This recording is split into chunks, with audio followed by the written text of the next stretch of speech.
Socio de Regulación Financiera en EY y bienvenidos a esta conferencia virtual sobre retos para la banca del entorno COVID. Muchísimas gracias a todos por vuestra participación aquí y por el esfuerzo por hacer este hueco en vuestras agendas. Para nosotros es un placer. Me gustaría comenzar agradeciendo a la Universidad de Navarra la organización conjunta de este evento y muy especialmente a Germán López Espinosa y a Borja Goñi. La Universidad de Navarra y EY llevamos ya más de 5 años organizando este tipo de eventos conjuntamente y me alegro mucho de que el coronavirus no haya interrumpido esta positiva trayectoria de colaboración. La crisis económica derivada del coronavirus es una crisis muy distinta a la crisis que vivimos hace una década. Aquella era una crisis que tenía su origen en fundamentales económicos. Esta es una crisis que tiene su origen en un shock sanitario.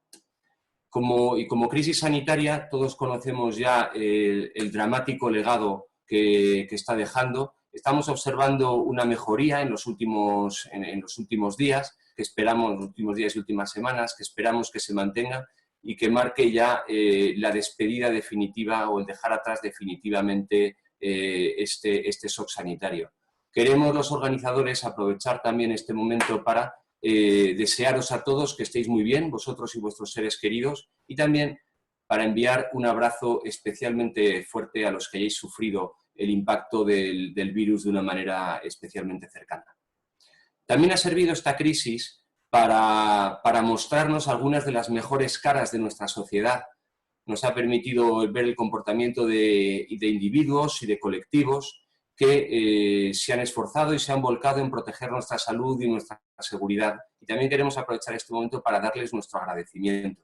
Y también ha habido una serie de grupos, sectores, individuos, colectivos que se han dedicado a dar la mayor normalidad posible a nuestras vidas dentro de estos tiempos tan extraordinarios de confinamiento. Estoy pensando en sectores como la distribución, la alimentación y también en la banca. La banca ha mantenido un gran número de oficinas abiertas durante estos tiempos para permitir que todos pudiéramos seguir haciendo nuestros cobros, nuestros pagos y nuestras gestiones financieras. Por lo tanto, también esta crisis ha servido para ver esa cara de la sociedad. Esta crisis sanitaria pasa a crisis económica a través de shocks de demanda, de oferta y financieros.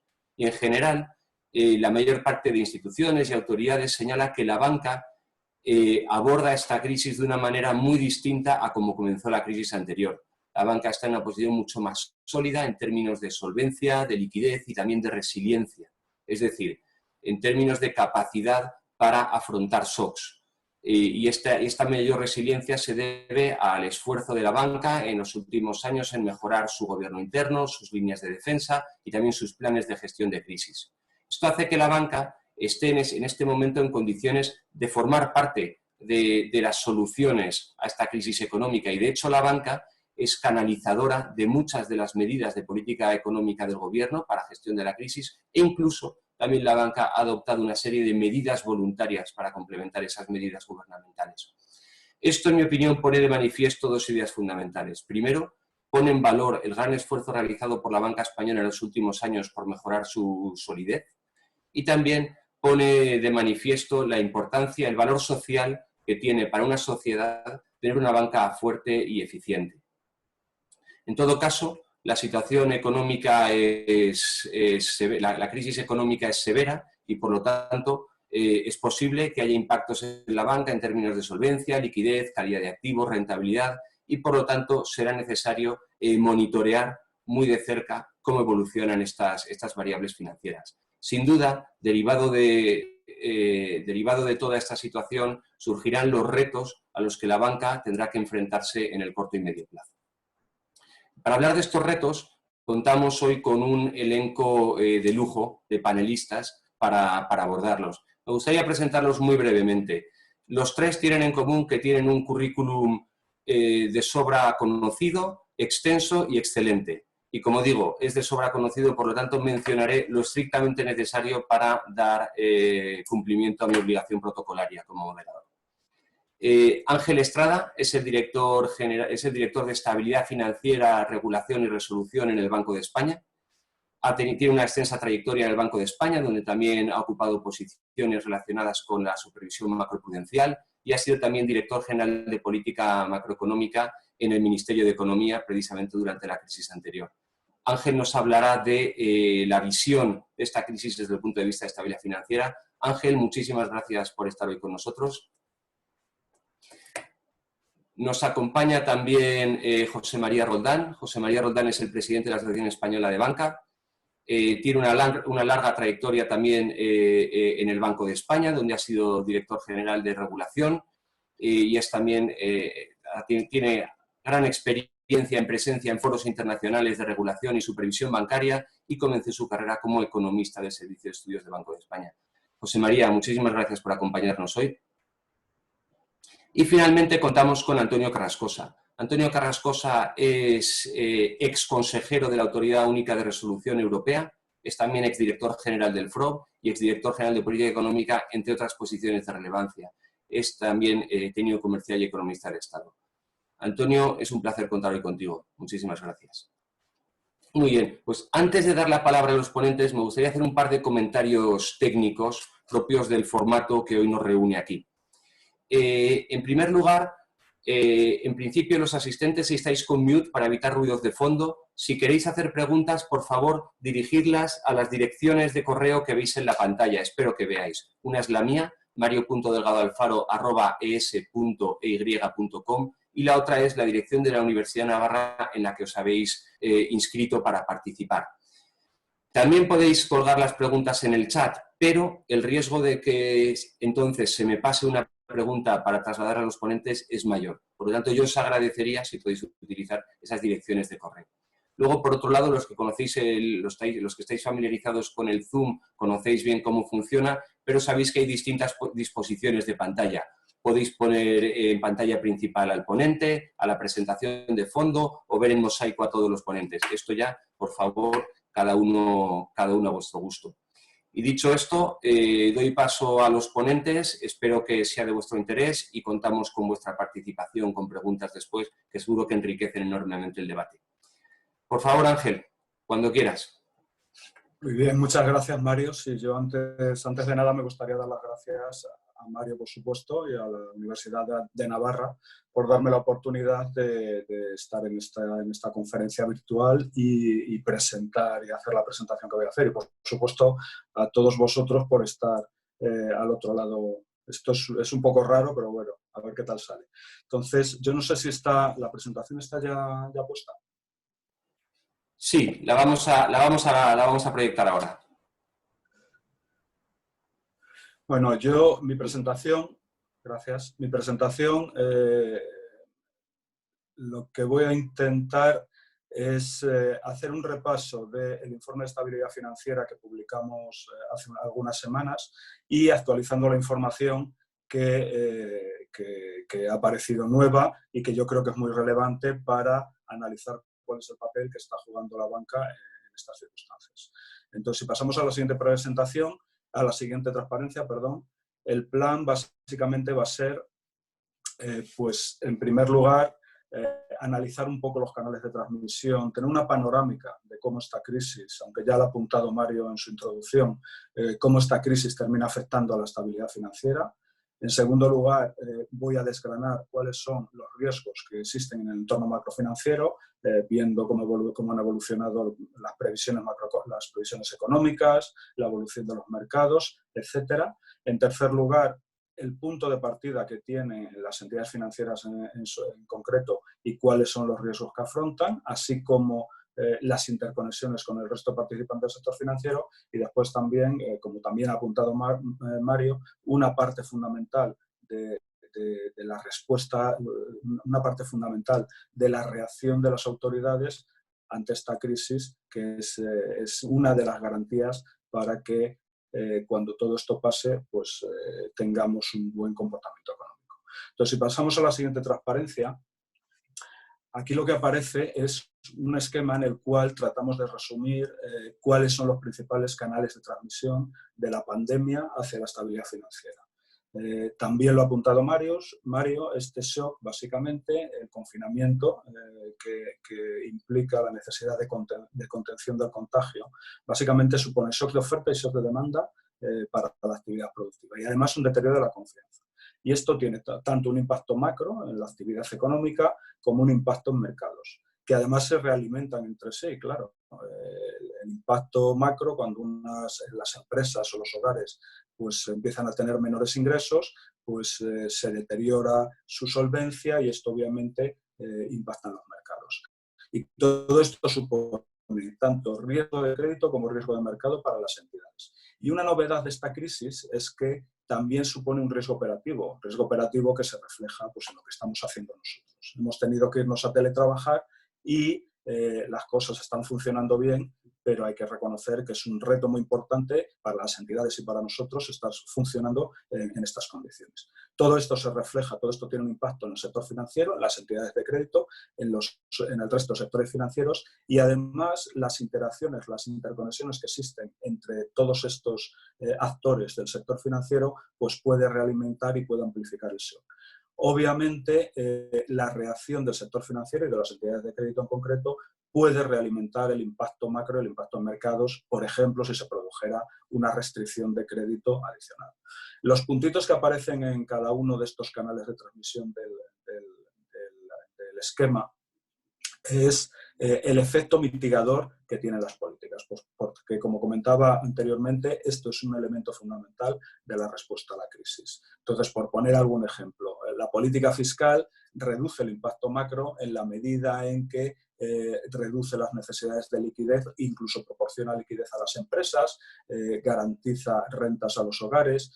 La política monetaria tiene un impacto en mercados en la medida que reduce los tipos de interés y después, respecto a la política prudencial, pues, por ejemplo, la liberación de colchones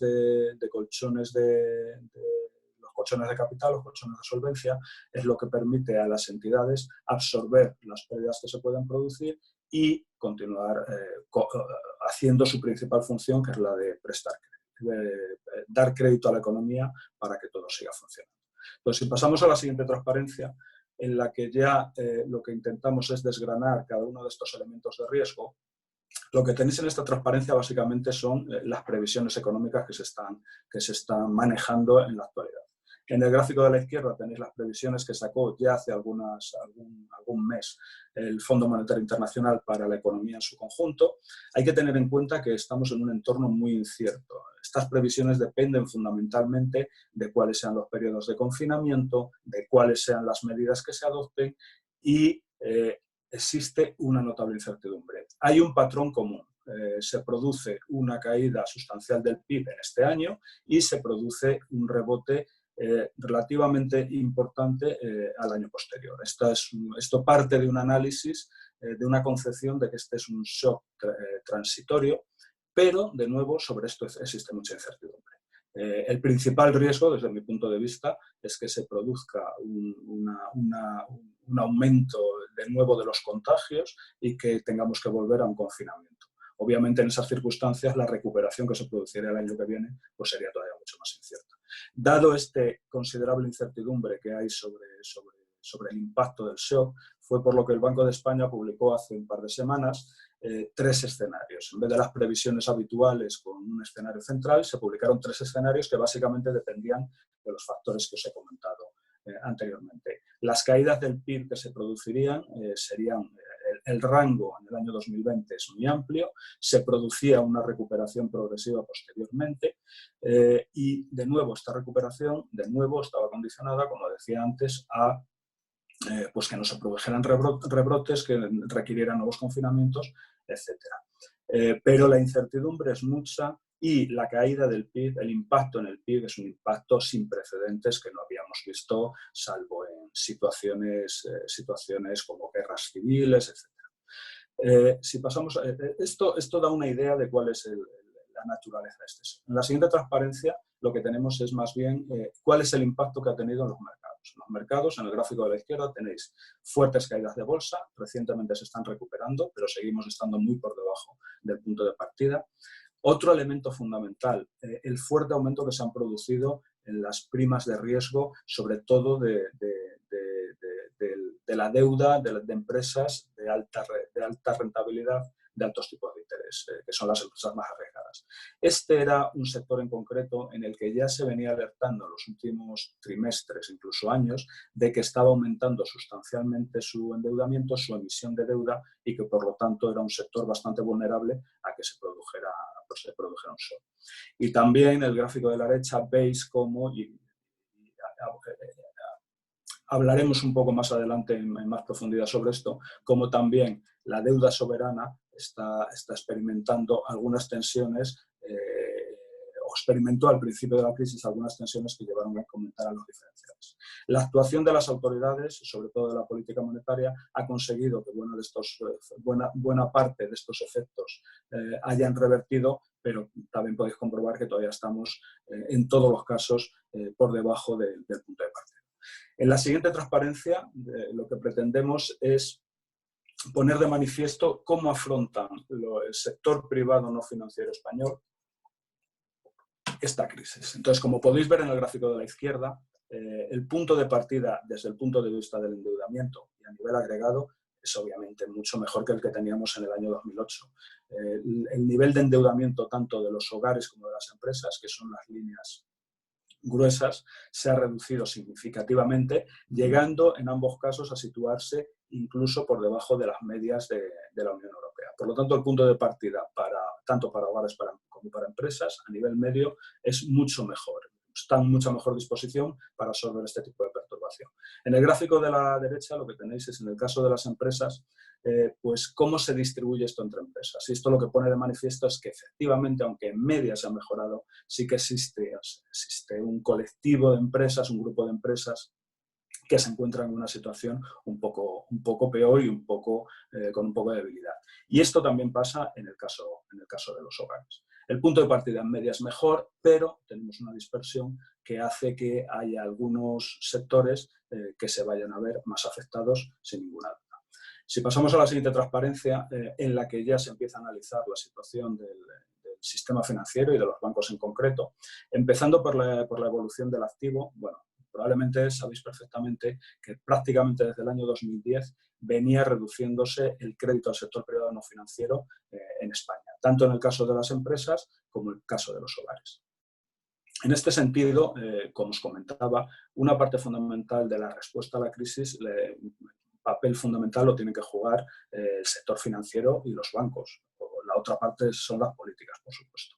Es fundamental que en una situación en la que se reduce sustancialmente la liquidez de los hogares, del sector privado y en concreto de las empresas, es fundamental que tengan la financiación necesaria para que en este periodo, yo llamaría de hibernación, en el que no pueden estar funcionando, las empresas no se destruyan y en el momento en el que volvamos a la actividad estén preparadas para empezar a producir de forma inmediata. En ese sentido es fundamental que fluya el crédito para que no tengan que desaparecer.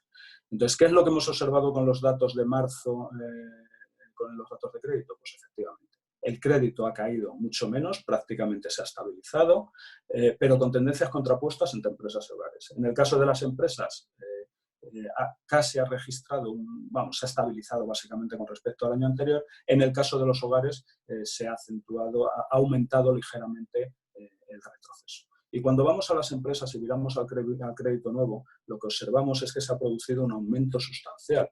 Y se ha producido un aumento sustancial en el crédito nuevo del orden del 50% con respecto a marzo del año pasado, básicamente por dos motivos. En primer lugar, y fundamental, porque las empresas han tirado bastante de las líneas de crédito que tenían disponibles y también ha habido un incremento de las nuevas operaciones. Es decir, los bancos están contribuyendo en esta situación de una forma pasiva, líneas de crédito que tenían abiertas, pero también de una forma activa. Sí que es cierto de que ha sido más el efecto, en este mes de marzo fue más el efecto de las líneas de crédito, pero también hubo nuevas operaciones. Y una característica también de los datos del mes de marzo fue que sobre todo esto ocurrió en el caso de grandes empresas. Los avances que tenemos de la información del mes de abril es que el crédito habría vuelto a crecer en conjunto, el sector, tanto en el conjunto de hogares y empresas, y que sobre todo habría crecido en el caso de empresas, hasta presentar tasas interanuales de alrededor del 4%, lo cual es un salto significativo. En el caso de los hogares se acentúa de nuevo la tendencia a la caída, pero en el caso de las empresas está creciendo. Entonces creemos que en esto sí que ha tenido un impacto muy importante el programa de avales.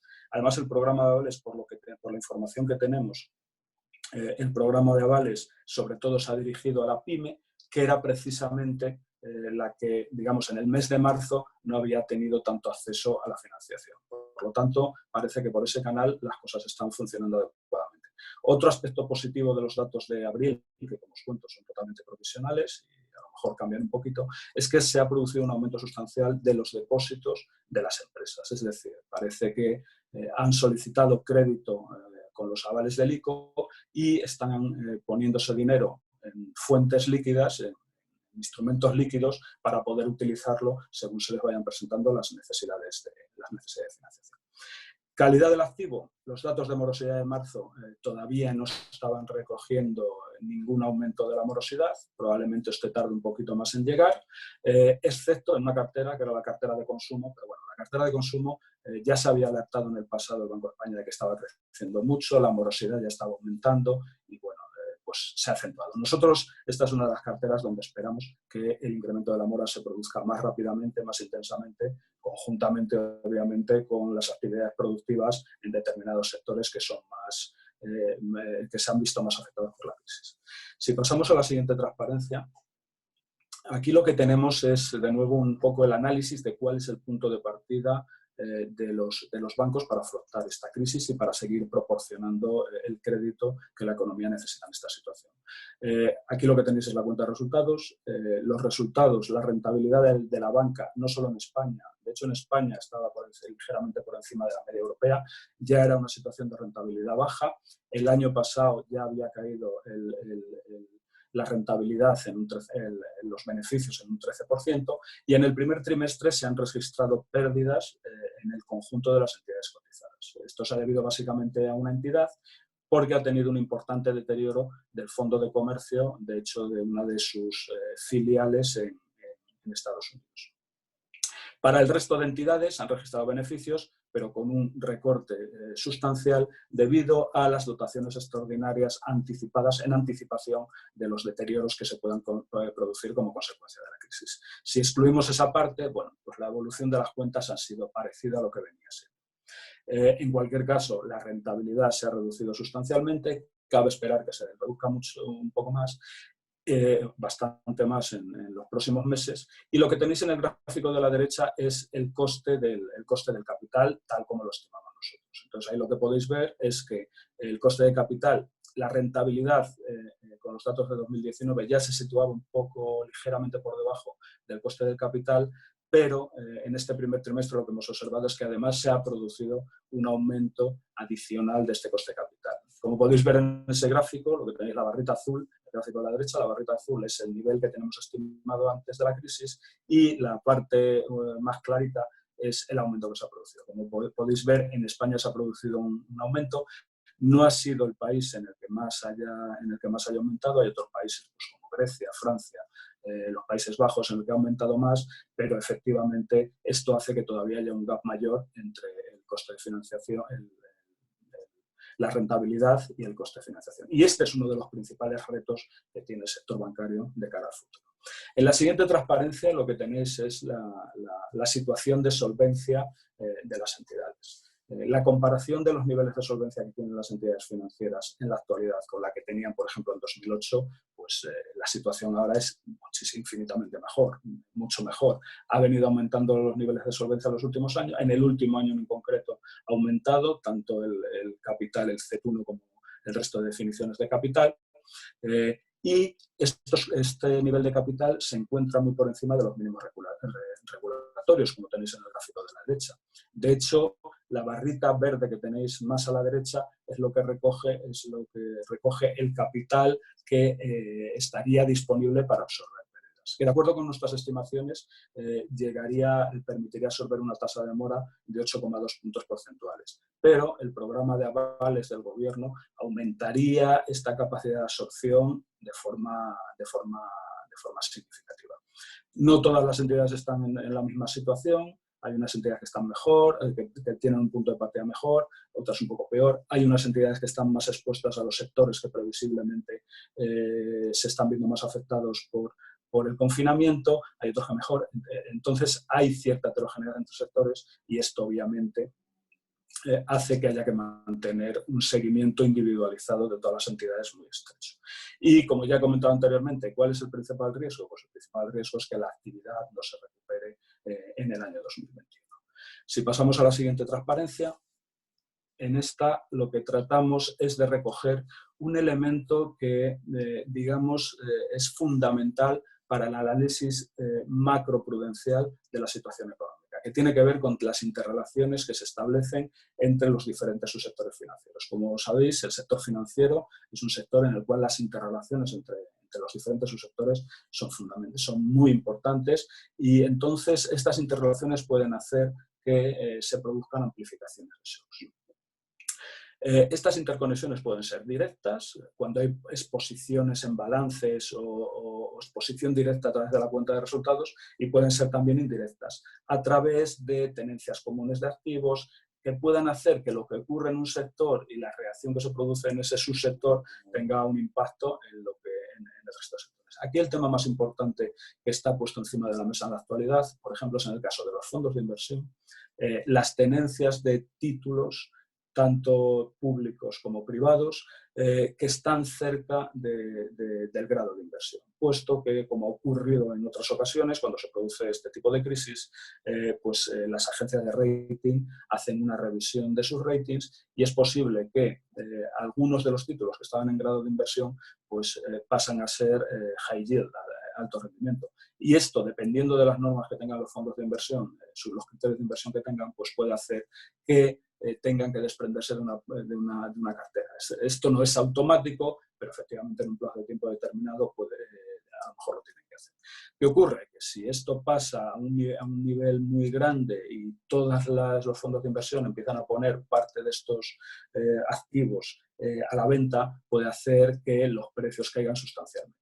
Y esto tendría implicaciones para, por ejemplo, los bancos, que a lo mejor no tendrían esta necesidad de vender, pero sí que tendría implicaciones para los bancos porque al caer los precios y estar una parte de esos activos valorados a precios de mercado, pues automáticamente tendrían implicaciones. Entonces, bueno, para atajar este tipo de cuestiones, por ejemplo, el Banco Central Europeo lo que ha hecho es permitir que también se puedan adquirir este tipo de activos. Entonces, esto es un tema que hay que monitorizar, lo estamos monitorizando muy de cerca y que también hay que tener en cuenta para ver cuáles son las implicaciones de este shock. Y ya si pasamos a la siguiente transparencia, donde ya voy a recordaros un poco cuál es la respuesta de las autoridades que están teniendo a esta crisis, pues básicamente la primera línea de defensa es la política fiscal. Y así está ocurriendo en España y en otros países. Básicamente lo que se está haciendo es apoyar a la liquidez y la facilidad de financiación de las empresas, con garantías de rentas, moratorias, etcétera. Esto lo que hace es que se reduzca el riesgo, como comentaba antes, de que las empresas desaparezcan, que este periodo de hibernación sea realmente de hibernación y que no se nos quede nadie en el camino, para que cuando se produzca, cuando ya se pueda fabricar y producir, se pueda volver a la producción, pues las empresas estén preparadas para hacerlo de una forma rápida.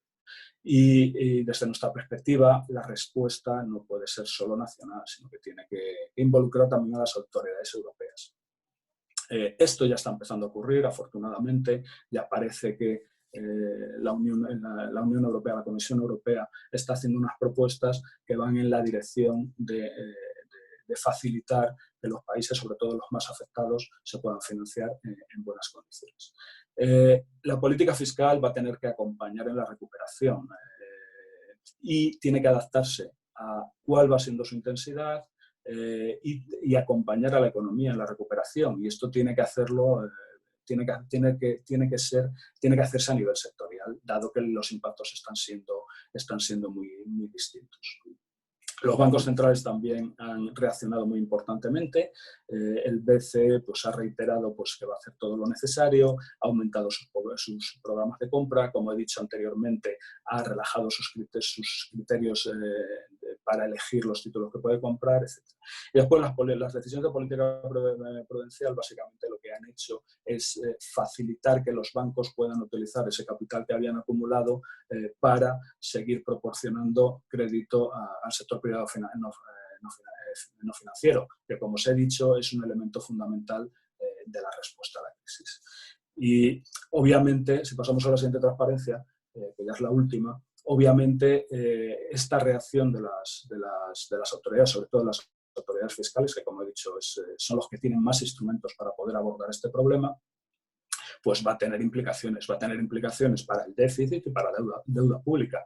Y además esto no va a ser exclusivo de España, sino que va a afectar al resto de países. Por eso es por lo que es fundamental que haya una respuesta europea, que como ya he dicho, ya se está empezando a producir, y también que haya un programa de consolidación fiscal a medio plazo, para que es muy importante que esto se haga una vez que los efectos de la crisis se disipen, pero permita reducir estos desequilibrios. Y en ese programa de consolidación fiscal, obviamente, tiene que haber una parte que aumente la capacidad recaudatoria, las bases, digamos, de recaudación de la economía en base a reformas estructurales. Y yo creo que aquí ya me voy a parar. Mario, muchas gracias. Estupendo, Ángel. Pues muchísimas gracias. Está claro que como sector y como economía llegamos a esta crisis en una posición mucho más sólida que la anterior, que las medidas de política económica, de política monetaria, también de fomento del crédito están teniendo su impacto, pero también que el reto económico es muy significativo, o sea que habrá que estar atentos a la evolución. Seguro que en preguntas volvemos a esta última slide en la que mencionaba reacciones de política económica a nivel nacional, pero también a nivel europeo. Seguro que el debate acerca de las medidas que se están adoptando a nivel europeo surge en las intervenciones posteriores. Muy bien, pues Antonio, ¿nos das tu visión de la reacción de autoridades y supervisores, por favor?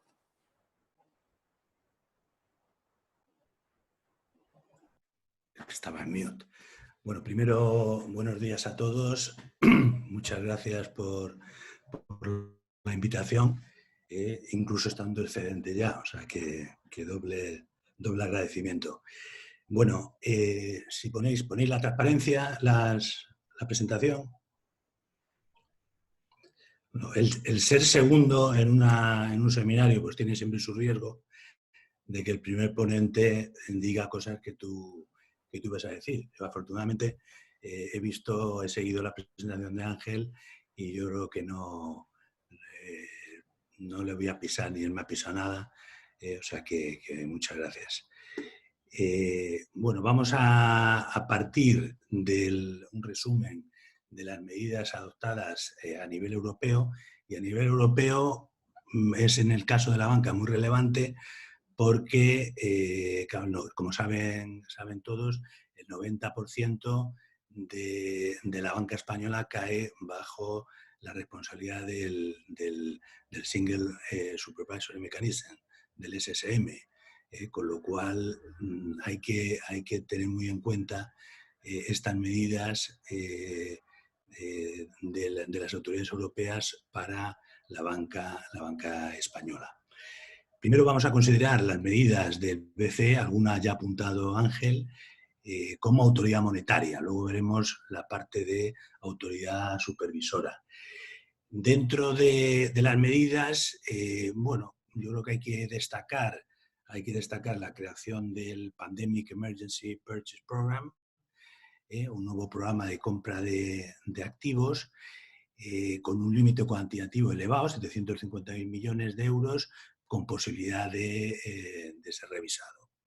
Aquí, lo ha apuntado también Ángel, es importante comentar que se han flexibilizado unos criterios, los criterios de utilización de este programa con respecto al programa básico anterior, que es el Public Sector Purchase Program.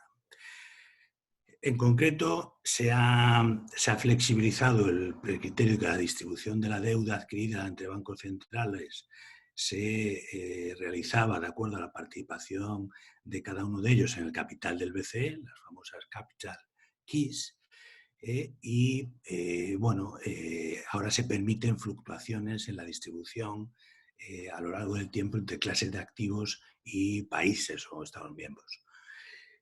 Tampoco se aplican en este programa los límites por emisor y emisión, 35% para valores públicos y privados no internacionales, emitidos por instituciones internacionales, ni se cumplen los requisitos de calificación crediticia. Y esto era, pues, obviamente, para dar entrada a la deuda griega. Que en este que también son aplicables estos criterios en el Public Sector Purchase Program. Esta comparación es relevante porque, bueno, todos conocemos la famosa sentencia del Tribunal Constitucional alemán que ha publicado recientemente y entonces, claro, en esa sentencia se analizan estos criterios que acabo de comentar, también evidentemente fueron analizados cuando hizo la revisión del PSPP, el Tribunal de Justicia de la Unión Europea. Entonces, esta flexibilización, pues, digamos que complica, no digo ya la legalidad de este programa, sino, bueno, la presión, aumenta la presión sobre el BCE en esta política de expansión cuantitativa. Además, no solo por el Tribunal Constitucional alemán, sino el propio Tribunal Europeo, ya que considera en una sentencia previa sobre el Public Sector Purchase Program, pues que era proporcional y que no había financiación monetaria con ese programa gracias al cumplimiento de estos criterios que son justos los que está flexibilizando ahora el BCE. Luego también ha acordado el BCE ampliar la gama de activos elegibles en su programa de compra de valores corporativos y ha suavizado también sus reglas sobre colaterales en sus programas de financiación. Como ha dicho Ángel, pues esta compra masiva de activos, esta flexibilización de la política monetaria, pues ha conseguido parar el deterioro en el mercado de la prima de riesgo de países muy afectados por la pandemia, como es España e Italia, y aquí quienes recordamos los spreads en 2012, pues estos 100 y pico, 120, a veces son puntos básicos del spread italiano, pues vamos, es algo bastante manejable. Entonces, todo esto gracias a la actuación del BCE. En la siguiente transparencia vamos a ver las medidas del mecanismo único de supervisión del BCE en su vertiente de autoridad supervisora. Aquí el objetivo, pues también lo ha comentado Ángel, es minimizar el impacto que puede tener la recesión sobre los balances bancarios y facilitar el mantenimiento de la función crediticia de los bancos. En concreto, pues ha aprobado medidas para flexibilizar la dotación de provisiones por impago, por ejemplo, relajando el calendario de provisiones cuando haya un aval público, por ejemplo, los avales del ICO, y ha flexibilizado la aplicación del criterio de pérdida esperada para evitar la prociclicidad de las provisiones.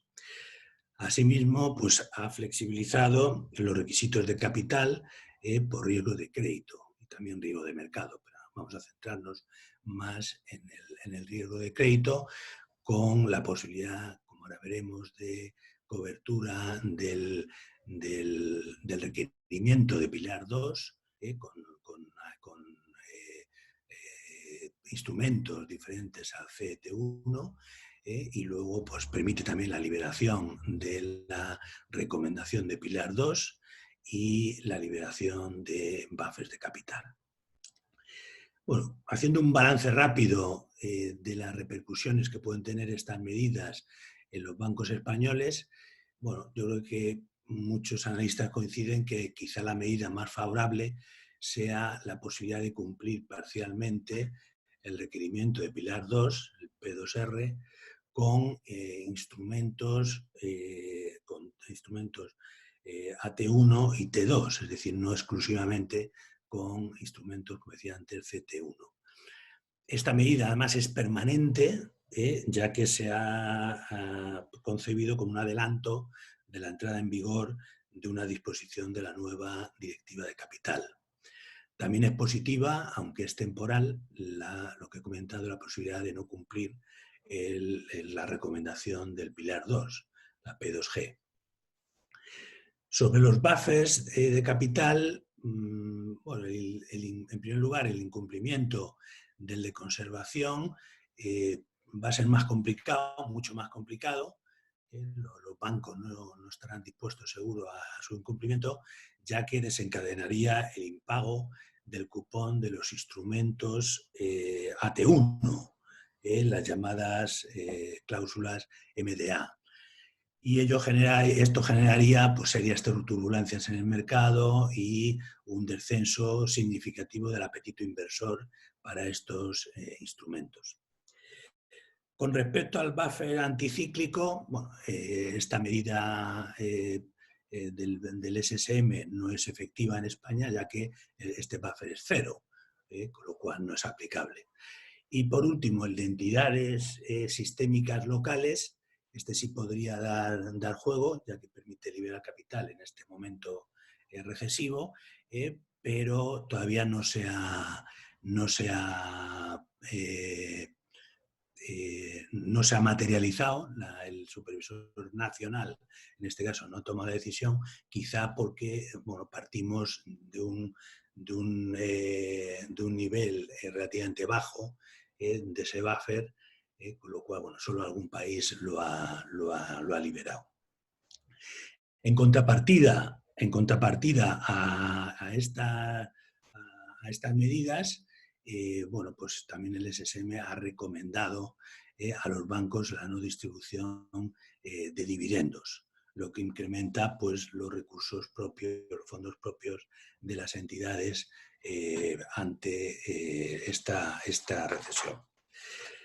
En la siguiente transparencia vamos a casi a comentar algún tema de debate sobre las medidas del MUS. Y para ello los comentarios se van a basar en bueno, pues algunos informes del Comité de Basilea, del Fondo Monetario Internacional, que han analizado pues, las medidas que han estado tomando las distintas autoridades ante la pandemia. La primera pregunta que puede hacerse es que si tiene sentido una relajación. Es otra transparencia, Mario.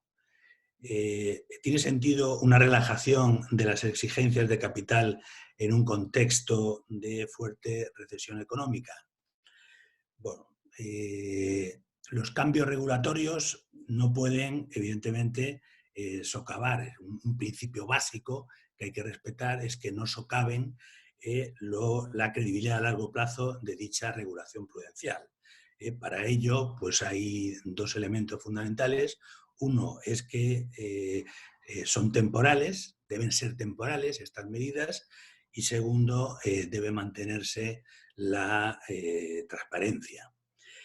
En segundo lugar, hay que recordar que los buffers prudenciales están diseñados para ser usados en tiempos de crisis, con lo cual, bueno, no estamos, las autoridades, todo el mundo, pues no están haciendo nada indebido. Luego, unas menores exigencias de capital, algo también ha comentado Ángel, favorece la oferta crediticia. O sea, esto es un tema importante. Por un lado tenemos, claro, si una sola entidad reduce su oferta crediticia, el impacto es muy limitado, pero si todo el sector reduce la oferta crediticia, se agudiza la recesión económica y se agudiza el impacto sobre los balances bancarios.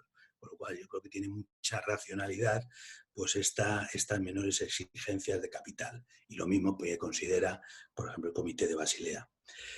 Luego, generalmente, pues esta relajación de buffers en una crisis de este tamaño y de esta dimensión pues no es suficiente y se requieren pues, medidas como las que se han adoptado de pues, avales públicos, moratorias, para mitigar el riesgo de crédito para las entidades crediticias.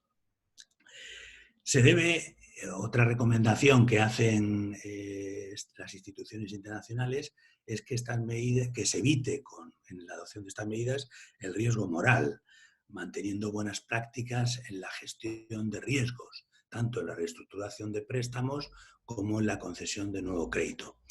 Si se aprueban moratorias, pues, por ejemplo, en este caso, pues hay que asegurar que los deudores que ya estaban en mora no se benefician de esta moratoria y cuando se recupere la economía, pues que no haya incentivos al impago de las obligaciones.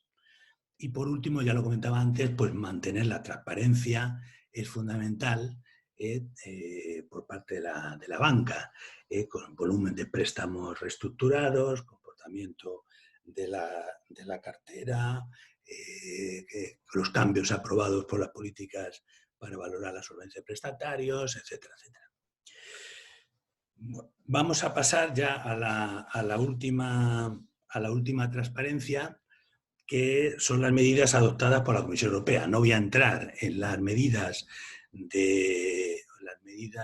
macro, digamos, de política fiscal, que ya lo ha comentado Ángel, y luego seguro que en el debate se puede comentar más a fondo, sino las medidas de la Comisión Europea en cuanto a ayudas de Estado. O sea, ayudas de Estado a empresas y en concreto ayudas a bancos con problemas de solvencia. La Comisión Europea en la recomendación de marzo, todas las recomendaciones de marzo y abril, claramente apuesta por la posibilidad de hacer una recapitalización preventiva del artículo 32.4d de la Directiva de Reestructuración y Resolución Bancaria, la BRRD. ¿Qué requisitos hay que cumplir para que sea posible dicha recapitalización preventiva? Bueno, pues la directiva establece una serie de requisitos. El primero es la existencia de perturbaciones graves de la economía de un Estado miembro y la necesidad de preservar la estabilidad financiera de ese país. En segundo lugar, que la ayuda consista en, entre otras alternativas, en una inversión en fondos propios o adquisición de instrumentos de capital de esa institución a precios de mercado. Otro requisito es que la entidad sea solvente y esto tiene que, digamos, certificarlo la autoridad supervisora. Luego, las medidas deben ser temporales y proporcionadas y este es un punto muy delicado. Las inyecciones de capital no se utilizarán para compensar pérdidas ya incurridas. Bueno, este es normal. Claramente es claro, pero tampoco para cubrir pérdidas esperadas. Y esto ya es un concepto más complicado de acreditar. Y luego, por último, estas inyecciones de capital deben haber sido identificadas en ejercicios de estrés o equivalentes llevados a cabo por supervisores, el supervisor europeo o el supervisor nacional.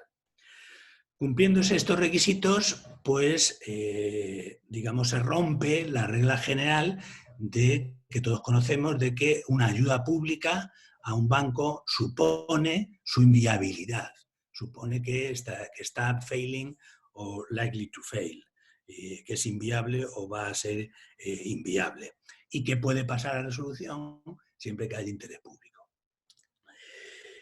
Bueno, un aspecto muy importante que hay que reseñar de esta recapitulación preventiva, de esta comunicación de la Comisión Europea, es que te especifican que en principio no serían aplicables las reglas de burden sharing, que tanto conocemos, por ejemplo, en España después de la crisis de 2012 y en el resto de Europa, con todos los programas financieros o programas macro que ha habido en el que ha estado involucrada la banca. Dicen que bueno, es un caso de posible que declara exclusión de este principio de burden sharing y no sería aplicable, ya digo. Luego, claro, en este contexto, pues cabría hacerse la pregunta que, bueno, si ya tenemos, las autoridades políticas tienen la posibilidad de inyectar dinero público en la banca sin encima hacer burden sharing, ¿para qué sirve el esquema de resolución bancaria que lleva en funcionamiento pues, en los últimos más de 5 años? Y por el que se está exigiendo a las entidades pues unas contribuciones a un fondo de resolución único europeo, y se está pues exigiendo a las entidades tener pasivos fácilmente bailinables. Si estamos ante una crisis, que no digo que fuera útil en una crisis sistémica, pero en el caso de que haya pues, crisis individuales, crisis idiosincráticas, ya tenemos un mecanismo de resolución potente que puede hacer frente a esta crisis. Pues bueno, ahora digamos que la Comisión Europea nos recuerda que hay esta otra posibilidad que desde el punto de vista político pues tiene pues menos coste político. Por último, quería hacer también un comentario sobre algo que se ha comentado, que es la posibilidad de un banco malo europeo. Incluso hoy en la prensa pues hay un artículo sobre el tema. Entonces aquí, bueno, primero, un banco malo europeo es posible dentro del marco de resolución. O sea, sería un banco malo que establece el Single Resolution Board y financia el fondo de resolución único. Evidentemente, para la transferencia de esos activos a ese banco malo, pues se requeriría una valoración, que fueran precios de mercado, aunque fueran precios de mercado a largo plazo, como establece la Comisión Europea, y claro, eso supondría muy probablemente pues, pérdidas significativas en los bancos que transferirían esos activos. Ese digamos que es el modelo de banco malo europeo ortodoxo.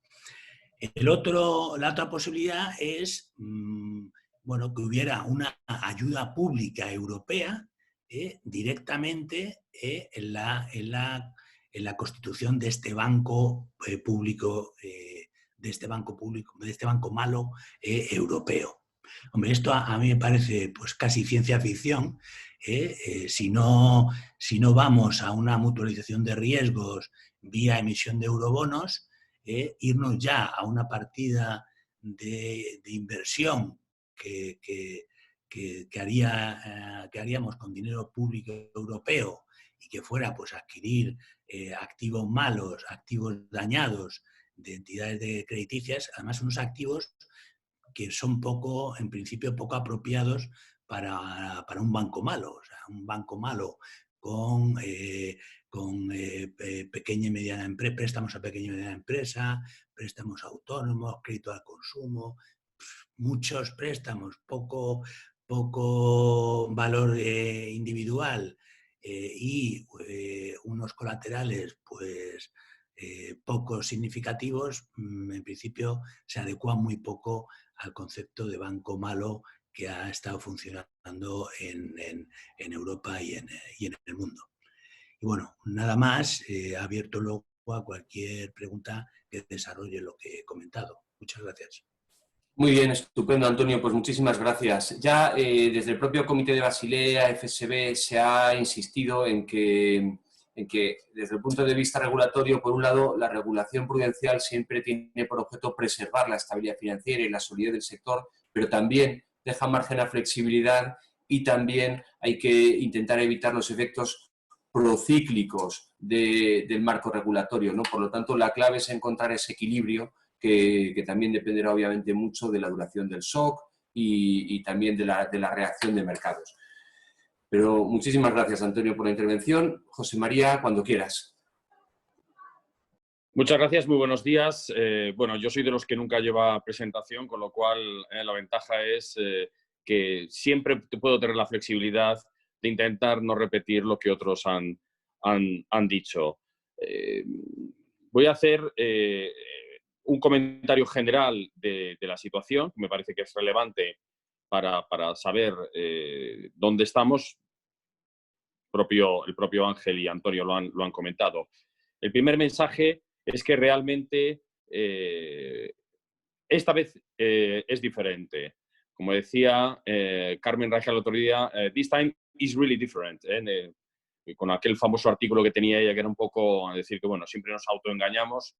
Bueno, pues no, en esta ocasión sí que realmente la crisis a la que nos enfrentamos tiene una naturaleza distinta a lo que hasta ahora habíamos visto, más allá de su naturaleza sanitaria, es su rapidez, su impacto global y, en definitiva, algo con lo que nunca nos habíamos enfrentado. Yo creo que el propio Ángel decía que solo en situaciones de guerra se han visto este descenso del PIB tan pronunciado, ¿no? Entonces, ¿en qué sentido es diferente?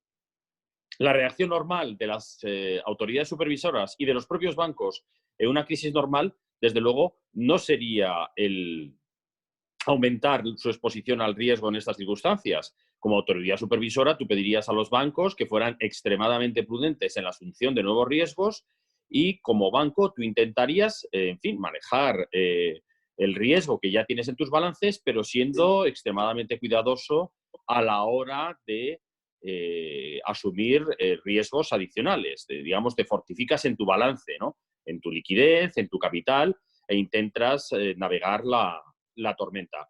Bueno, si hubiéramos hecho eso en esta ocasión, las consecuencias hubieran sido desastrosas para la economía en su conjunto, para los bancos y finalmente para los supervisores de los bancos. Esta es una situación que de manera inevitable exige aumentar la financiación de la economía productiva. ¿Por qué? Porque este confinamiento va a producir un impacto sobre los beneficios del sector empresarial. Hay un parón, digamos, de demanda absolutamente brutal y la única posibilidad que tienes de navegar la tormenta es, bueno, permitiendo que esas pérdidas que son inevitables, que se van a concentrar en este periodo de 3-4 meses de manera muy fuerte, pues seas capaz para una empresa solvente repartirlo a lo largo de los próximos años. Yo creo que, gracias a Dios, las autoridades lo han entendido, en particular los supervisores lo han entendido, los bancos también lo han entendido y es en donde estamos. Estamos hablando en España pues, de unas líneas de financiación con garantía del ICO que han llegado a 300.000 empresas, un 95% de ellas son pymes y la mitad de ellas son micropymes. Estamos hablando de moratorias públicas y privadas que están alcanzando a más de 200.000 clientes. Por tanto, esa mala reacción que podíamos haber tenido de intentar limitar la exposición al riesgo, que nos hubiera llevado desde el punto de vista macroprudencial a un auténtico desastre económico, se ha evitado y es muy importante que las autoridades hayan tenido esos reflejos y que los propios bancos también se hayan dado cuenta de la situación, que esta vez realmente sí que es diferente, ¿no? Dejadme ahora que me centre en lo que yo veo problemas en el medio plazo de todo lo que está ocurriendo, ¿no? En primer lugar, yo creo que un elemento que es imprescindible en estos momentos es que las autoridades eliminen la incertidumbre que hay sobre la velocidad de vuelta a la normalidad. Se han permitido todas estas relajación de todas las normas, se han liberado colchones de capital. Eso estaba en la norma, como ya lo han dicho los ponentes, pero es muy importante que se aclare la velocidad de vuelta a la normalidad, la velocidad de reconstrucción de esos colchones. Hay que aclarar que estamos hablando de un proceso multianual. Si los supervisores mandan el mensaje de que esto se tiene que cerrar de aquí a un año, que no lo están haciendo, ¿no? Pues evidentemente, si el cierre de los colchones de aquí a un año, los bancos van a estar muy reticentes a utilizar esos colchones, y ese margen de maniobra adicional que les está permitiendo esta relajación supervisora, se necesita aclarar que es multianual. Probablemente estamos hablando de 2-3 años para una vuelta a la normalidad, y es importante que se aclare esto por el impacto que esto puede tener sobre dividendos y sobre el MDA, y el impacto que puede tener sobre otros instrumentos híbridos de capital. Estamos en un sector que ya tenía un problema de baja rentabilidad, por debajo del coste de capital. Nos estábamos aproximando ya ahí, estamos ya prácticamente ahí. El gráfico que ha mostrado Ángel es muy interesante. A pesar del entorno de tipos de interés que lo hacía realmente muy difícil, pero todo lo que nos está pasando en este 2020 vuelve a retrasar ese proceso de lograr una rentabilidad que esté alineada con el coste de capital. Por eso es muy importante que se aclare que la suspensión de dividendos es excepcional. El impacto que va a tener todo esto sobre la Maximum Distributable Amount y, por tanto, sobre la remuneración de otros tipos de instrumentos. Porque estamos en un sector en el que no podemos mandar un mensaje de que es un sector que no va a ofrecer ninguna rentabilidad a los accionistas durante los próximos años. Es importante que, evidentemente, el año 2020 es un año tremendamente complejo. Se han anunciado las medidas que se han anunciado, pero es muy importante que los supervisores ayuden a clarificar este punto de vuelta a la normalidad a lo largo de los años para las exigencias, pero más rápida en cuanto a lo que es la remuneración del riesgo que asumen los accionistas. El segundo punto que quiero poner encima de la mesa es un poco la dimensión europea. No nos podemos engañar, ¿eh? La respuesta a la crisis ha sido adecuada, pero la respuesta a la crisis está aumentando la fragmentación del mercado único, de manera clarísima. Los paquetes de ayudas a empresas son muy distintos en tamaño. Un 8% del PIB en el caso español, en Francia me parece que están en el torno del 25% del PIB, y en Alemania está por encima del 50% del PIB. Estamos hablando de paquetes de ayudas a empresas de unos tamaños tremendamente distintos, evidentemente, porque hay países que tienen más margen de maniobra, pero las diferencias entre Francia y España tampoco son tan relevantes, ¿no? En España se está haciendo un paquete menor, y además se está haciendo un paquete donde el riesgo que asume el Estado también es menor, un 80% frente a un 90%, incluso un 100% en el caso alemán. Eso va a suponer que las empresas de Francia y de Alemania, que en estos momentos son insolventes, van a recibir ayudas que les van a permitir ser solventes. Eso no solo hace que esas empresas puedan competir con ventaja con las empresas españolas que no tienen esas ayudas, sino que además los bancos que han prestado esas empresas también se ven más beneficiados que los bancos españoles. Este es un elemento de ruptura del mercado único, de ruptura del level playing field, que a mí me preocupa. Si eres una empresa española, lo que debería importar es tu competitividad, tu capacidad de superar la situación actual, y no tanto la capacidad de tu Estado de subvencionarte. Este es un elemento de preocupación que es muy importante. Por supuesto, tenemos que completar la unión bancaria, tenemos que pensar en la unión de mercado de capitales, porque todo esto además está llevando a una gran fragmentación financiera, pero este elemento de level playing field no nos debemos olvidar de él, y no podemos ser naïfs en cuanto a la importancia que esto puede tener para la economía española en el medio plazo. El tercer elemento de reflexión es en torno a la regulación. He pasado demasiados años en el puesto que tiene en estos momentos Ángel Estrada como para no tener la tentación de hacer una reflexión filosófica sobre la regulación, ¿no? Mi punto aquí es que debemos usar este experimento natural del impacto de la COVID para ver cómo está funcionando ese paradigma regulatorio post-crisis. Es verdad que esta crisis no tiene un origen financiero, pero precisamente por eso es un experimento natural tremendamente interesante. Es un shock externo, es un shock muy fuerte y creo que estamos obligados a pensar cómo está afectando esto al paradigma regulatorio. Dejadme que ponga encima de la mesa unos cuantos criterios que yo creo que son relevantes para intentar aterrizar este comentario, ¿no? En primer lugar, la prociclicidad. Yo creo que un sistema regulatorio adecuado tiene que ser anticíclico. ¿Cómo está funcionando este elemento de anticiclicidad? ¿O hasta qué punto las regulaciones están siendo procíclicas?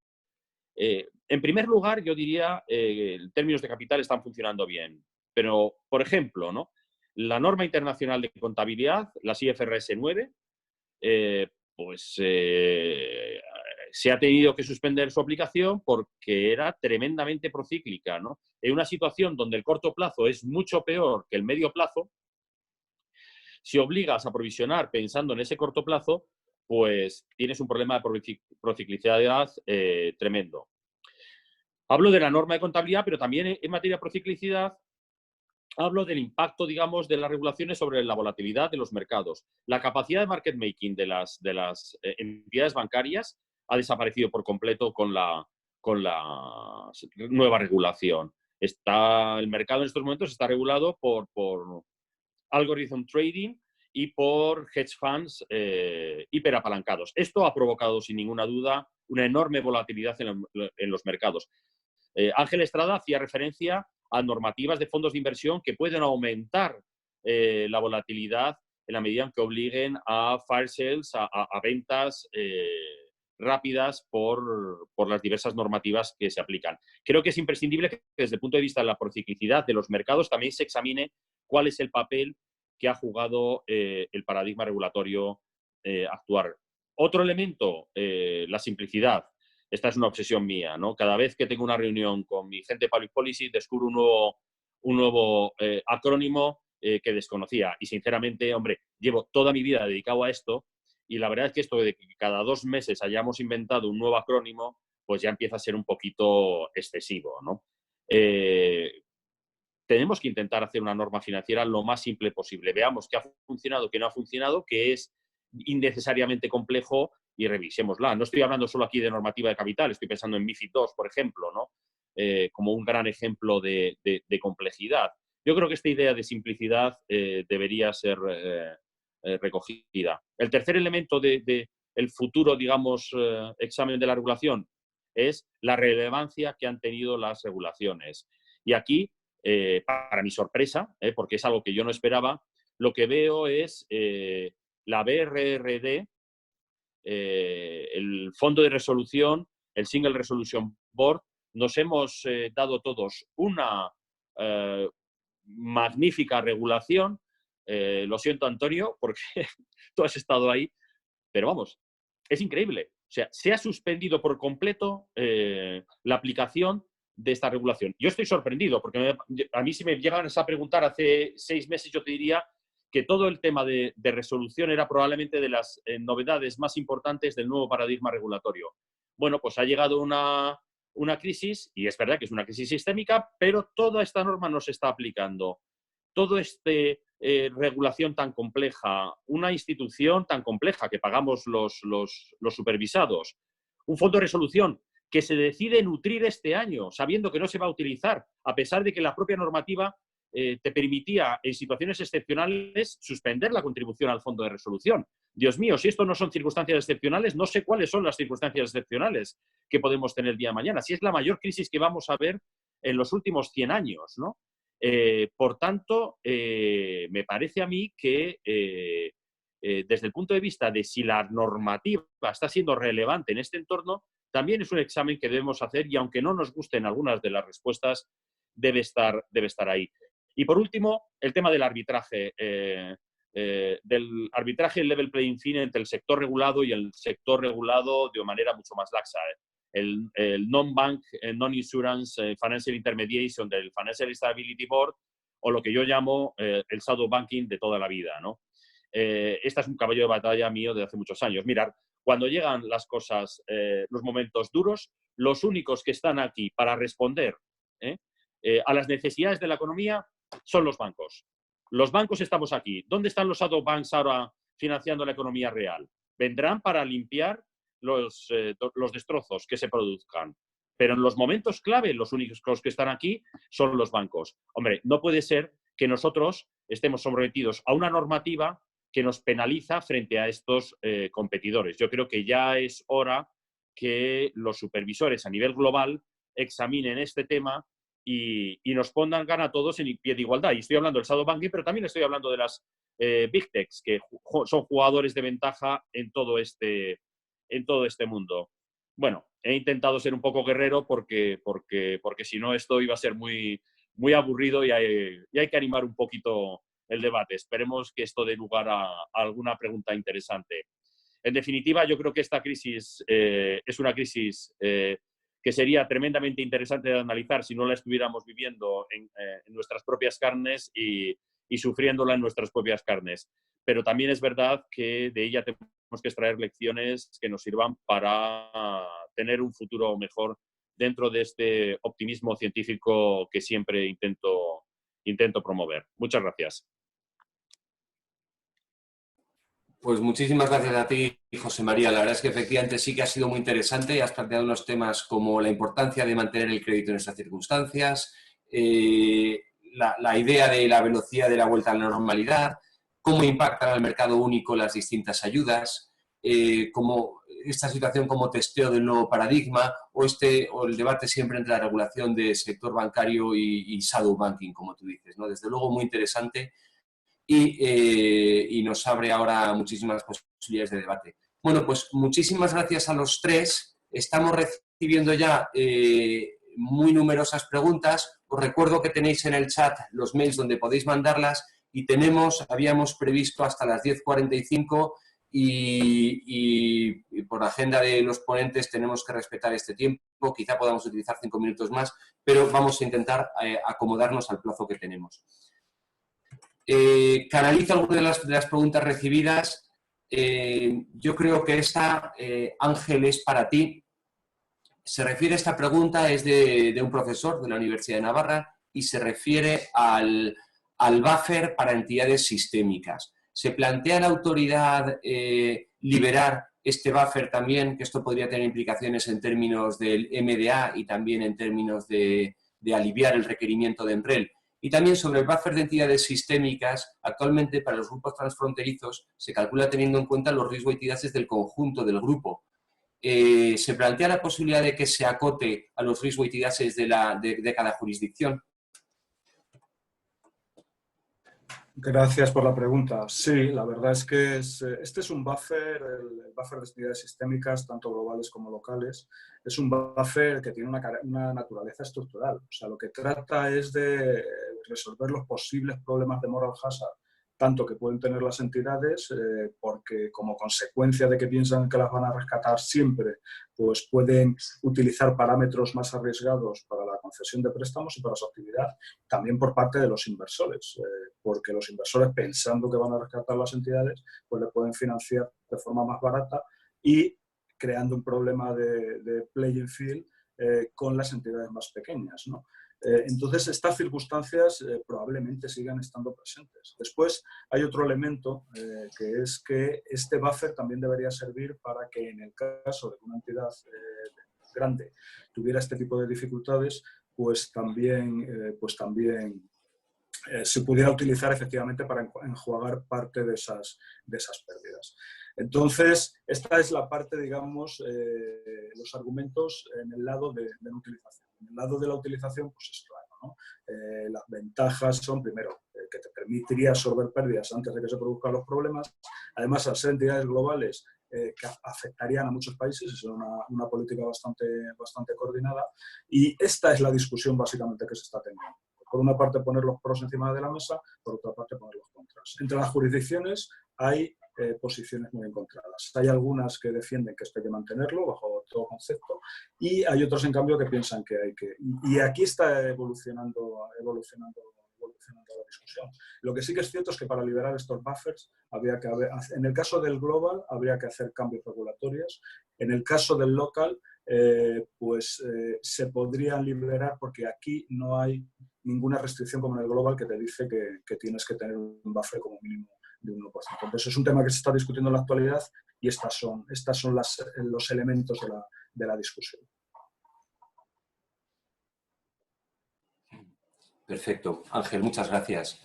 Una pregunta para Antonio, que ha surgido también durante el debate y están llegando varias preguntas al respecto, es si las medidas adoptadas en términos de ayudas de Estado, si suponen una fragmentación del mercado único y también si de alguna manera debilitan el marco de resolución y eventualmente cómo queda el marco de resolución en este contexto. También alguna persona del público preguntaba por las contribuciones al Fondo de Garantía de Depósitos, si habría motivo para posponerlas. Bueno, yo creo que está más claro el efecto sobre la fragmentación del mercado de estas normas en el caso de las empresas en general. Y eso yo creo que ya lo ha comentado José María. O sea que ahí sí que se ha visto un desequilibrio fuerte entre las ayudas de Estado de unos países y de otros para fortalecer la posición de empresas, sobre todo grandes empresas. O sea que en eso ya está claro que, pues, yo creo que es obvia la fragmentación del mercado de estas medidas. En el caso de la banca, hombre, si se produjeran ayudas de Estado en el marco de la normativa comunitaria para reforzar la solvencia de las entidades, pues probablemente también estaríamos en una situación parecida, ya que la capacidad fiscal de unos países es diferente a la de otros. O sea, no tendríamos en una situación estaríamos hablando ya de una crisis sistémica, pues no tiene la misma capacidad fiscal Grecia, Chipre, incluso Italia, España, que tiene Alemania o tiene Holanda. Con lo cual, digamos, de aplicarse estas normas de ayuda de Estado para la banca, pues evidentemente surgiría de nuevo el famoso loop, círculo vicioso soberano bancario, y habría algunos países que tendrían más capacidad de apoyar bancos que en otros países. Luego, el efecto sobre la resolución bancaria, ya lo he comentado al principio, lo ha comentado también José María, y yo creo que es claro. O sea, tú tienes, ahora mismo ya, sin que hubiera este recordatorio de que puede no aplicarse el burden sharing, ya era asimétrica. O sea, con la recomendación, con la comunicación anterior de la Comisión Europea, ya el burden sharing se acababa en la deuda subordinada. O sea, que tú tenías ayuda de Estado y como contrapartida hacías burden sharing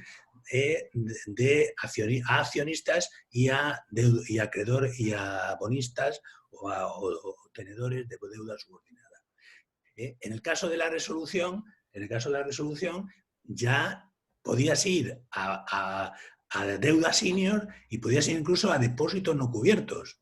Con lo cual, digamos que sin esta última recomendación ya era asimétrica la situación. O sea, ya estaba, digamos, estábamos favoreciendo la ayuda de Estado frente a la resolución. Cuando el paradigma de resolución se basa justo en el principio de que el contribuyente no tiene que financiar las crisis bancarias. O sea, que era un sinsentido total la situación anterior. Ahora se refuerza esa contradicción o ese sinsentido porque se dice, oiga, es que ahora no vamos a hacer burden sharing ni a accionistas ni a acreedores de deuda subordinada. Entonces, claro, por supuesto, hay aquí ahora un desequilibrio que, vamos, yo veo difícil que un gobierno se atreva a hacer una resolución, bueno, se atreva, digamos, que rehuya la ayuda de Estado, porque ellos no van a aprobar la resolución la aprueba el SRB, pero ellos, claramente, cualquier gobierno va a ir a la ayuda de Estado como mecanismo para apoyar a empresas bancarias con problemas de solvencia. Vale, perfecto, muchas gracias. José María, hay varias reacciones a un comentario que has hecho en relación a la flexibilización en materia de IFRS 9. Algún asistente dice que es muy positivo, que da una flexibilidad bienvenida, pero que quizás no sería ocasión también esta para homogeneizar criterios en los cálculos de parámetros en estos modelos. Y también algún asistente pregunta si puedes clarificar un poco el impacto de esta flexibilización en la banca. Vamos a ver, o sea, yo creo que quizá empezando por el último, el impacto, no nos engañemos, las provisiones van a venir con mucha fuerza. Los bancos españoles son los que están, digamos, a la cabeza en materia de provisionamiento, ¿no? En el primer trimestre, adelantándose un poco a lo que va a venir los siguientes trimestres. Por tanto, desde el punto de vista, digamos, de impacto en materia de provisiones, está claro que esta crisis va a aumentar la necesidad de provisiones de manera muy relevante. Y en ese sentido, pues probablemente puedes pensar que la IFRS 9 pues, tampoco hubiera tenido una gran diferencia. Pero es verdad que las IFRS, que es provisiones basadas en pérdidas esperadas, pero con un horizonte de un año, en estas circunstancias, y que estaba diseñada para ser una medida, digamos, contracíclica, para evitar, digamos, que tuvieras una acumulación de provisiones, pues en el año 2021, por decirlo de alguna manera, en este entorno, ¿no? Donde todo se va a poner de manifiesto de manera mucho más cruda, aunque yo me temo que ya en el 2020 se va a poner de manifiesto la necesidad del provisionamiento. Estaba diseñada para ser contracíclica, pero en estas circunstancias su aplicación automática hubiera sido brutalmente cíclica, porque claro, tenemos una situación donde el corto plazo es brutal. El medio plazo todavía no sabemos, la recuperación está en V asimétrica o Nike, si queremos ser un poquito más informales, ¿no? No sabemos exactamente cuál es el perfil que tiene, pero sabemos que va a haber una recuperación, sabemos que va a haber un punto bajo que va a ser tremendo y que a partir de ahí va a haber una cierta recuperación. Todavía no sabemos la intensidad ni la velocidad, pero va a haber una cierta recuperación. Claro, si tú haces provisionamientos basándose en ese punto más bajo, el resultado hubiera sido brutal. Segundo elemento, digamos, de sorpresa de las IFRS, que tampoco debería ser tan sorprendente, es que, claro, es muy amplio. Entonces, aquí ha habido, mirad la aplicación, digamos, de provisiones, ¿no? Pues cada banco ha hecho un poco lo que le ha parecido oportuno. Los bancos españoles han sido más agresivos en los provisionamientos, pero ha habido mucha diversidad. Y eso, claro, una norma, digamos, contable que permite una interpretación tan diversa, pues al final produce cierta confusión en el mercado, porque al final no sabes si el que está provisionando más lo está haciendo porque es más prudente. Mi visión es que es así, pero tú también podrías decir, bueno, a lo mejor es que tiene algún problema que no estamos viendo. Bueno, la norma tan amplia y tan grande hace que este tipo de confusiones sean más fáciles. Por tanto, para mi sorpresa, las IFRS no están funcionando como hubiéramos pensado. Es verdad que es una crisis muy particular y muy especial. Y lo que pienso es que como la provisión dinámica del Banco de España, que era acumular provisiones en los buenos tiempos para utilizarlas en los malos tiempos y de manera automática, eso desde el punto de vista anticíclico no era un silver bullet, porque para la crisis española fue, digamos, demasiado pequeña para poder absorberlo, pero una regla de provisión de ese tipo tan sencilla funcionaba mucho mejor que lo que nos han dado con la IFRS 9. ¿Me permites añadir una cosa sobre esto, Mario? Claro. Simplemente por aclarar un tema que ha comentado José María. Bueno, IFRS 9 no se ha suspendido, sigue en vigor y la norma, claro, la podemos aplicar automáticamente, pero la norma en sí misma ya incluía la flexibilidad, que es lo que se ha dicho a las entidades, que utilicen esa flexibilidad. y se les ha recordado. En el caso de España teníamos algún tema que habíamos ido más allá de la norma internacional y ahora lo que se ha hecho era eliminarlo. Y después, efectivamente, como decía José María, claro, la crisis es una crisis de una naturaleza que de alguna forma la regulación no la preveía. O sea, no es la evolución normal de los acontecimientos, que tú tienes unos préstamos en S1, después pasan a S2 y después pasan a S3. Claro, esta crisis, que es una crisis, es un shock totalmente exógeno, pues la verdad es que efectivamente la norma, digamos, que no es adecuada para tratar con él. Y por eso se ha recordado el tema de la flexibilidad. Y efectivamente, esto es lo que hay que hacer con las normas. Si te permiten flexibilidad, pues utilizarlas. Y efectivamente, no se ha producido tanto un relajamiento de la norma como se ha recordado que se tenga en cuenta que la norma se puede aplicar con flexibilidad. Y después, respecto al otro, totalmente de acuerdo con José María. Las provisiones anticíclicas mucho más simples de utilizar y yo creo que mucho más eficaces incluso para este tipo de circunstancias. Perfecto, Ángel, muchas gracias. Nos quedamos un segundo contigo.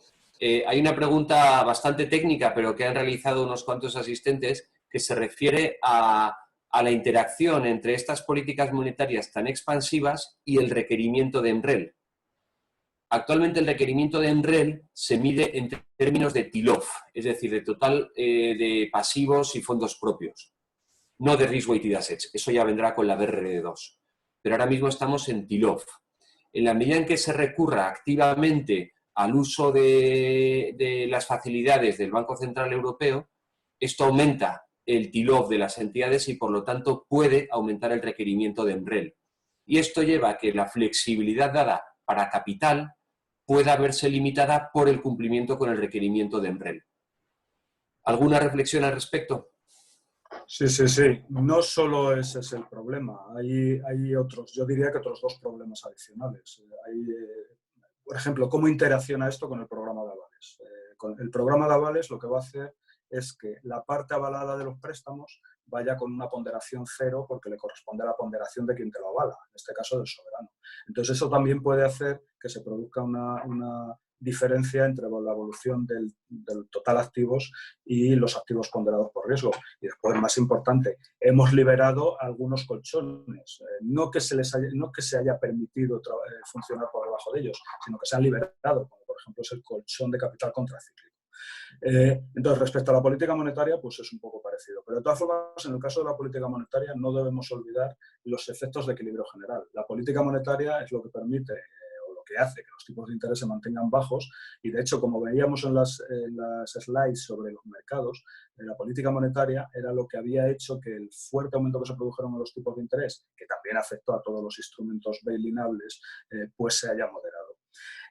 Entonces, pero en cualquier caso, existe el problema que apuntan las personas que han hecho la pregunta. Entonces, para esto, ¿qué es lo que ha hecho el SRB? Y que nosotros en el Banco de España, para las entidades menos significativas, pues se lo hemos extendido. Pues lo que ha dicho es que va a aplicar una aproximación forward-looking al problema.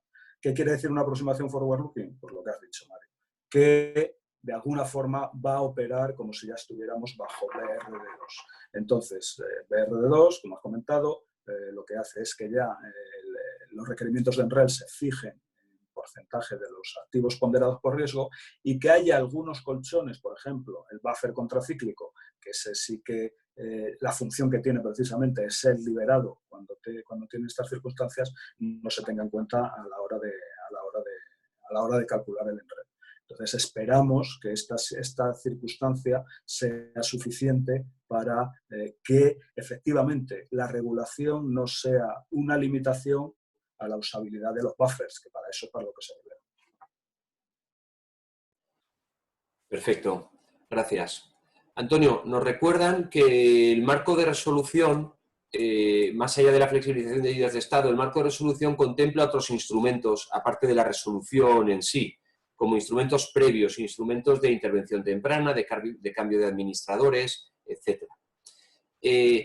¿Cómo operan estos instrumentos en esta crisis? ¿Tienen relevancia? Bueno, hombre, yo no sé en qué está pensando, ¿no? Así la persona que lo ha preguntado. Hombre, a mí se me ocurre, por ejemplo, hay un mecanismo que ha funcionado bastante, que son las fusiones. Hay una entidad débil y, bueno, pues antes de que llegue a su inviabilidad, pues las autoridades pues ven bien, promueven alguna fusión. Eso es un mecanismo que se ha dado a menudo y, bueno, ahí lo único, hombre, recordar que evidentemente tenemos, incluso en nuestra historia reciente, muchos casos de pues, fusiones inadecuadas. O sea, que aquí habría que ir a una fusión de una entidad débil con una entidad mucho más grande y mucho más fuerte. Eso haría posible pues, la solución del problema de la entidad débil y no mezclar pues, dos entidades que sean, digamos, menos, que sean poco fuertes y que resistan mal pues, esa fusión. Luego ya otras medidas preventivas, bueno, están las medidas supervisoras de seguimiento de las entidades, o sea, la preparación de la resolución, cuando estamos ya no solo en un SREP complicado para una entidad, sino que ya digamos que esté próxima a la inviabilidad, entonces sí se miran, vamos, yo creo que se analizan las alternativas de resolución de esa entidad para llevar a cabo la resolución. Si no, pues lo que te dice la norma es que para que vaya a resolución no tiene que haber medidas supervisoras o solución privada que impida esa resolución. Entonces lo que tiene que el supervisor tiene que evidentemente comprobar que ha tomado todas las decisiones necesarias para no llegar a la inviabilidad de esa entidad y en el caso de medidas privadas pues generalmente se consideran pues estas operaciones de fusión o adquisición de la entidad por parte de unos inversores, etc. Estupendo. Gracias, Antonio. José María, ¿cómo está lidiando el sector con el reto de trabajar en este entorno? Me refiero al reto operativo de confinamiento, de apertura de oficinas en esas condiciones, aumento de operaciones por moratorias, avales ICO, etc. Y de estos cambios, ¿cuáles están para quedarse cuando pase todo esto? ¿De forma de relación con cliente, uso de efectivo? ¿Qué va a ser estructural a partir de aquí?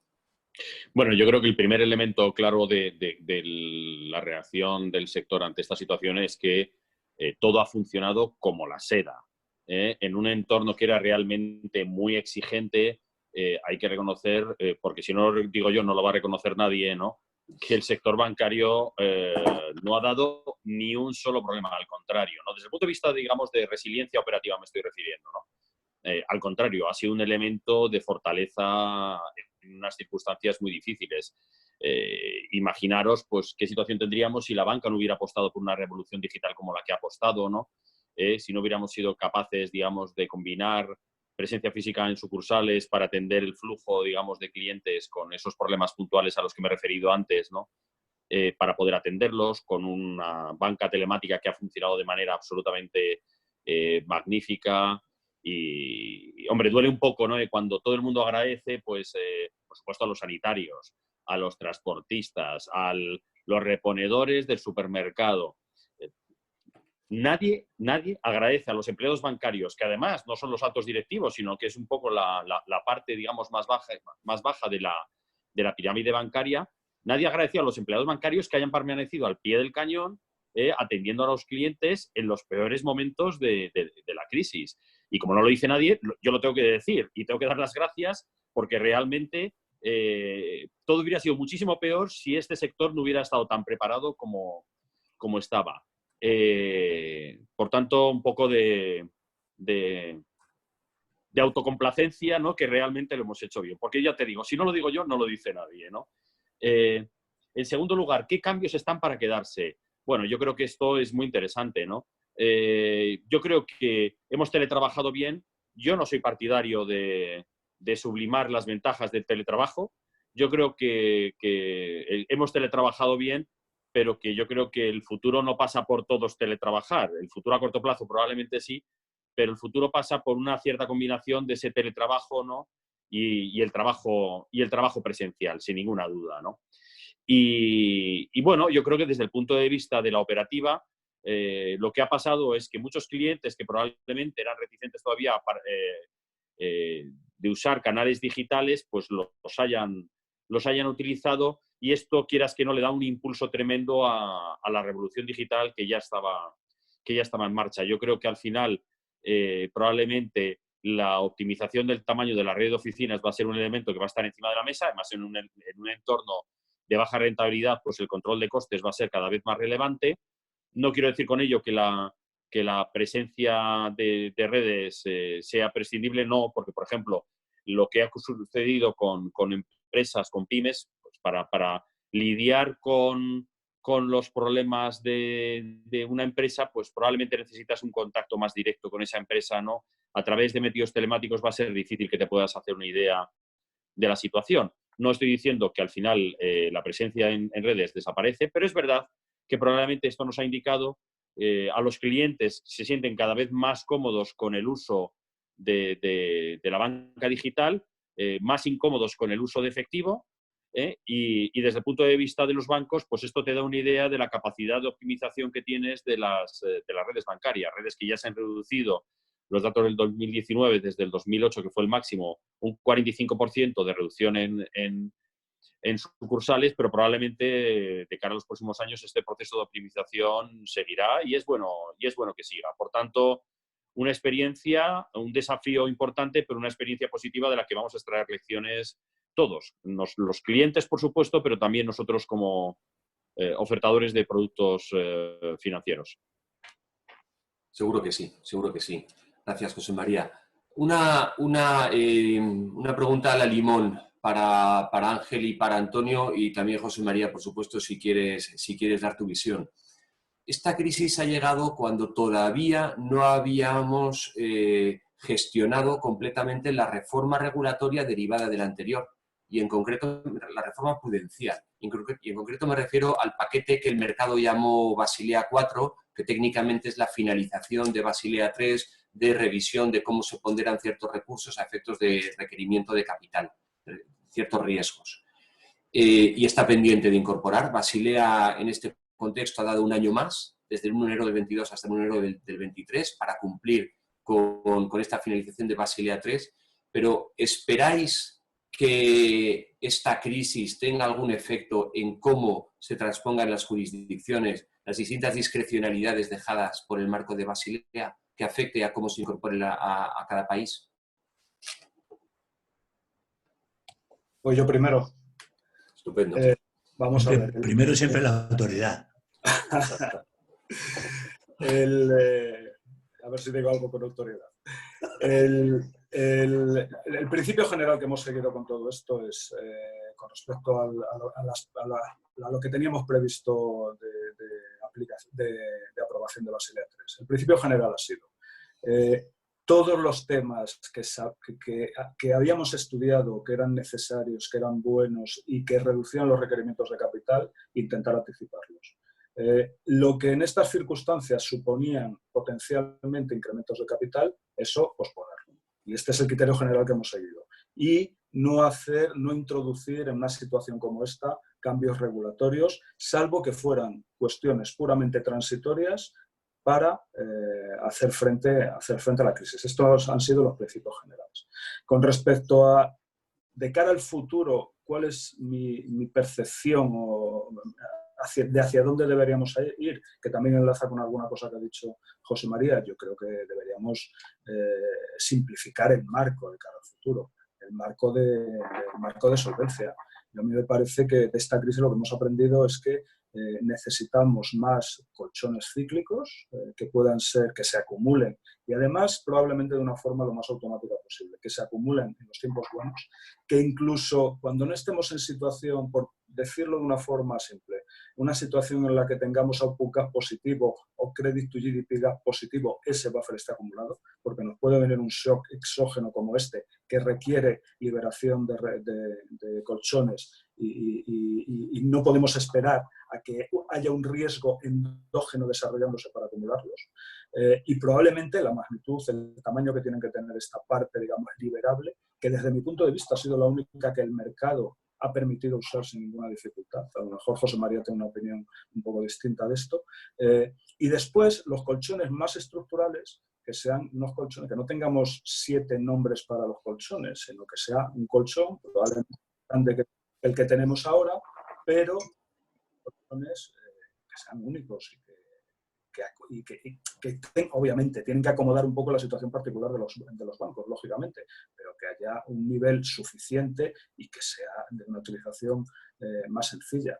Con respecto a si las jurisdicciones van a aplicar en mayor o menor medida sus discrecionalidades, yo solo veo en el mundo en el que vivimos, cada vez más interrelacionado, cada vez más globalizado y sobre todo a nivel europeo, lo veo complicado.